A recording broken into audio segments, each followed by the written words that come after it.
If you're a Brisbane, Gold Coast, or broader Queensland homeowner thinking about your next move, you're probably asking one big question. Should I renovate first or sell as is? On paper, renovating before you sell sounds smart. Add value, boost the price, maximise profit. But in today's Queensland market, the numbers don't always stack up. Let's break down the real costs, both financial and legal, so you can make a strategic decision, not an emotional one. Guys, make sure you subscribe to our blogs, free content every week.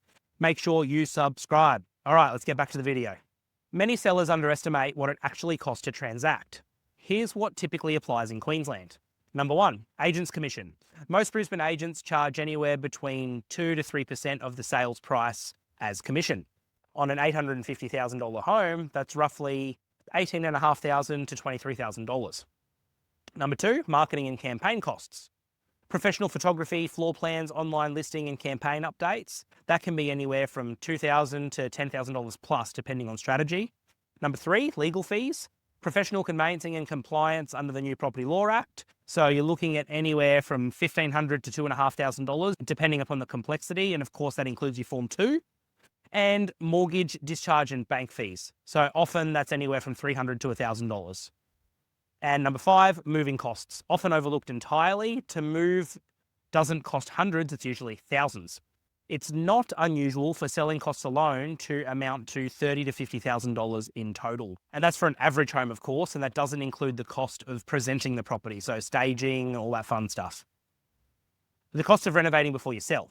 Now, let's look at renovation. In Brisbane right now, a kitchen could cost you $20,000 to $70,000, bathroom renovation, $20,000 to $40,000 plus, cosmetic refresh, so paint, floors, lights, $10,000 to $30,000 if you're lucky, and building costs remain elevated, of course, on top of the global fuel crisis and cost of living. It's all going up and up and up. Some improvements absolutely add value, and some simply bring the property up to market expectations, and some overcapitalise. Buyers in different suburbs want different finishes. What works in Ascot might not necessarily work in Springfield or Logan Village. Now, the million-dollar question, will I actually recover the cost? Before renovating, sellers should ask, what is the realistic resale uplift? Is the uplift more than the renovation cost? What's the holding cost during the renovation? And what happens if the market softens? If you spend $60,000 renovating and the market only rewards you with a $40,000 increase, you've lost $20,000 plus your time. The legal risks many sellers overlook. This is where things get interesting and where legal advice genuinely matters. So, renovations may trigger disclosure questions. If you renovate, savvy buyers may ask, were council approvals required? Were they obtained? Are final inspections complete? And do the council records match what was advertised? If it's not done properly with the right certifications and paperwork, a renovation may open up an unwanted can of worms. And nobody wants cans of worms. Next, building work and warranties. If structural work was done, statutory warranties and QBCC considerations may apply. If paperwork is missing or incomplete, this can delay settlement, create negotiation leverage for buyers, or lead to post-settlement disputes. And over-promising in marketing. We regularly see issues where properties are advertised as fully renovated or brand new upgrades, but the contract documentation doesn't always align. These gaps create risks. Now, on the flip side, when selling as is makes more sense. Sometimes the strongest strategy is price realistically, present clean and well-maintained property, and let buyers with renovation visions compete.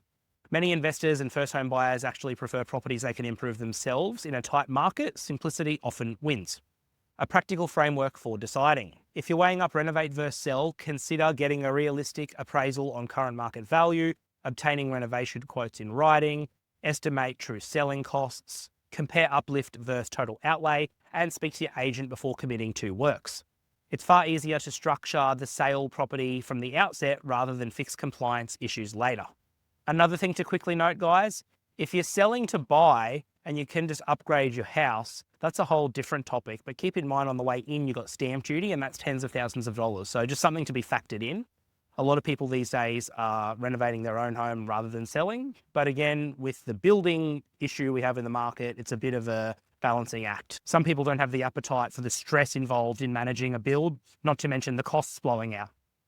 Final thoughts. In Brisbane's current market, selling costs are high but predictable, renovation costs are high and unpredictable, legal compliance is tighter than ever with Form 2 sellers disclosure.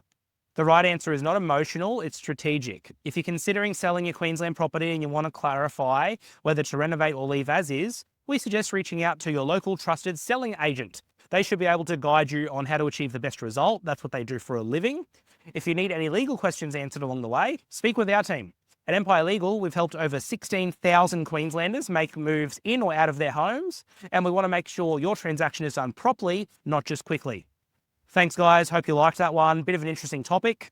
Why don't you comment below? Would you spend money on a renovation for future uplift, or would you just sell as is in 2026? Keen to hear from you.